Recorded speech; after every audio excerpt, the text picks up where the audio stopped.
কি হয়েছে?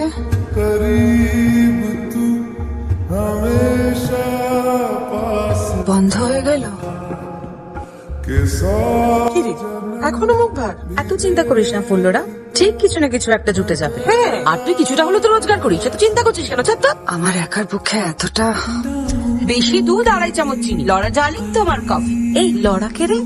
কেন শুনিসনি আমাদের এই বিকি বলে ফুল্লরা, তাই আমি একটু লড়া করে দিলাম। এবার তো একটু হাসো না।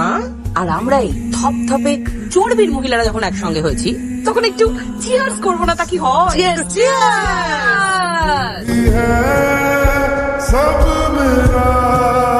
চিংড়ি কত? 400 পাবদা 500 হবে। সোমবারে হবে না বাজারে? ও, তোমার তো এখন রোজই রবিবার। আমাদের না না না না, আমি চললাম কলকাতা। এই তুমি বৌদির ব্যবসায় জয়েন করলে নাকি? বৌদির ব্যবসা বৌদি নিজেই দেখে, ভালোই দেখে।